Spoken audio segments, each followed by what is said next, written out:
ising chaubagi awaba marak siga kuki sibagi nungai ba pausu lai landslide ta kuki kaya nanna sigi bado ado kuki nupi khara mata da bra kainam tawri kangko kuinom da thong kai dana ising chauri bado kuki khara mata da bra kainam tawri asigomba ising chaubadagi psycho sakiba kuki nupi khara na ngangi ba video se mayam da thamjarake aduga kuki noi da haiga dabdi akhoi di ising chaurasu awana khani orasu akhoi yengbi na ba ichina ibung yupa mayam lei manipur government lei arambai lei ba khunga pa ichina mayam sena amagi ami mateng taw salakani aduga kuki noi na di kana dagi ni deno akhoi manipur gi cm biren gi makhong paira khorom ge aro noi huji kanai makhong paira khorom mu doina noi huji kana dagi ni ru dori bano ngangam da di kuki len ado noi kuki len dagi noi na sari ba noi gi huji manipur sarkar dagi phangi ba tolo mayam do adu noi kuki len dagi wena lawjare ge na manipur sarkar ge tolo mayam do loina langthopiro aduna noi huji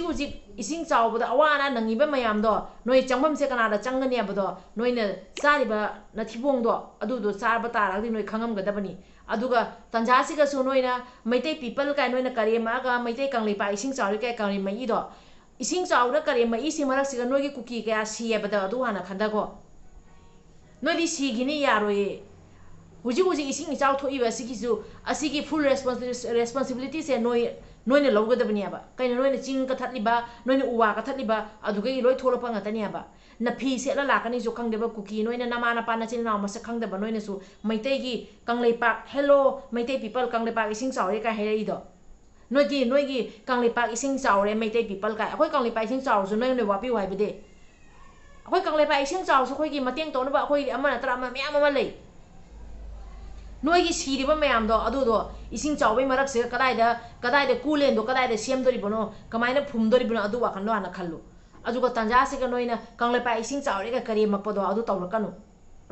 akhoi kangle pa ising chawra su akhoi gi di awana yengbi na ba hangbi na ba mayam ma lei adu noi kana da khandori kana da hangdori adu ana thigalu noi kuki len akhoi kuki len ai to bodo kuki len gi government do adu ga yoina lobiro kadai da noi ko kuki len gi government kana lege kuki len gi cm dei lobiro noi napa sigi ba mayam do adu ga chala lobiro ro ising ichau gi mayam wana riba matam se asei se khoi meitai amatang oida pa da ba karan ngangak tabani adu sarak siga noi kuki nupi ni pa sing tani karan ngangai bese khangaba si kuki nupi se mayam ai mai video mate ama hapake ado masak se ana jengo basi kuki nupi se mana ngang yo wari se adu kuki nupi noi da haiga da badi kuki nupi ni pa noi da tanja siga su migi thui ba wana se asige siga noi kuki su sum wari bani noi kuki myam huju wa halli bani asi tar sarak siga kuki amata ising chaw ba yaw da bai type te noi gi hello mitai people mitai kanglei pak noi ising chawre ka tawrei do sa lamgi sa kuki na panama masak khangdaba lam sa noi na adu mowanga sangang tawrakanu noi huji kana dagi niduri abda adu hana khango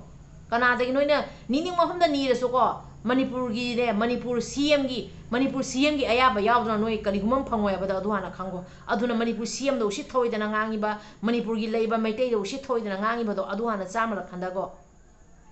nathibong sa phangdori do manipur cm na yaraga manipur da leiba maitai manipur da leiba ichina parja mayam thana yaraga noi nathibong sa phangdori ba do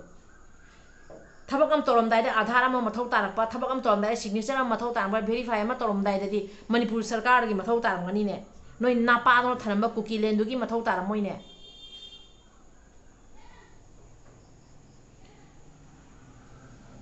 kuki gi matang da wase myam ngangningi adu su ising chaw marak ni na wase yamna hena ngangning de adu ichinaw mayam kuki nupi sigi wari matem tang tami ne gi si Hoi yamna phatabagi ko hojik se nong churaga ising chawraga Hello Meithai people nang hoi yamna phatabagi ko hojik se nong churaga ising chawraga nang hoi gi na malay ba kanglay pa do ising kumchay rabari ko asigumba na mi amuk hat gano ko isyo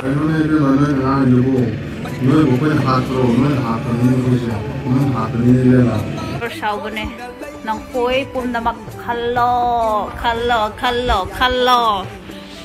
isyor ningo इस कारी बनाए जुगे इचनाव ma'am हुजिक इसिंग इचाव थोइबे ma'am Awana ma'am लेरिबसे असि मरक्सिगा ma'am दा हाइजगदबदी हुजिक ma'am चेक्सन labio इसिंग चावबगी मरक्सिगा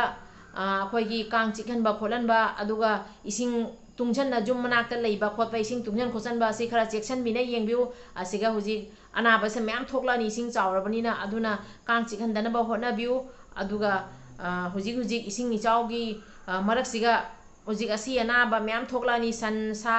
अदुगुम्बा सा nga asiba ma'am से चासलो थोकचलगा nga ma'am असिगुम्बा फत असुम्बसे nga ma'am हुजिक थोलबा खोलो मैम से चाबी जारेगदी चाबी दनबा अदुगा कांग चिकहनदनबा होनाबियो हैना मैम दसु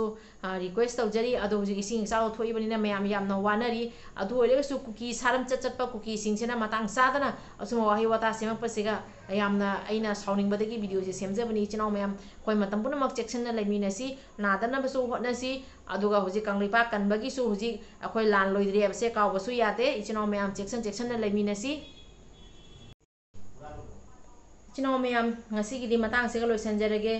video se ka soiran yaw kya leigasu wahi wata so kya leirgasu yengbiriba ma'am पुनमकना होजाइदगी पारी मोम चैनल मैम पुनम के फमदा ngakpi waina मैम पुनम के फमदा रिक्वेस्ट तौजरी ngasiगidi loisanjarage kanglai pakna yai phare budo pakhang mana yai phare इसिंग चावबदगी कुकी नुपी खरा इफेक्ट चले हाय अदुदी अहमद असि कुकी नुपी सिना हाइरिबा हेलो मिलते पीपल नखोगी कांगलेपाक इसिंग चावरे हाय होय अखोय कांगलेपाक इसिंग चावरी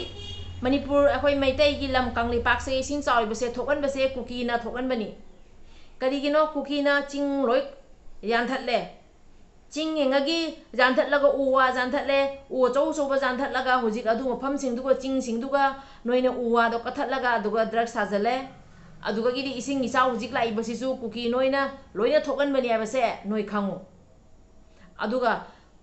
कांगपोकपीगी थोंग टेकतना तौरिबा अदुगा कुकी गी बंकर कया लोइछलैबा इसिंग इचावदगी अदुदि नंग उद्रो कुकी नोइगुम मथोंग मरम क्या सादबा कुकी नुपी मयामसे असी सिगिने फजना पाखुम से पीरबने बुने अदो असम थोकले अमा लोरगा अमा कोई यामना फतबगी को हौजिक से नोंग चुरगा इसिंग चावरगा Hello Meithai people nang khoi yamna phatabagi ko hौजिक से नोंग चुरगा इसिंग चावरगा nang khoi gi na maly ba kanglai pa do ising kumchai chai rabare ko asigumba na mi amuk hat kanu ko ishwar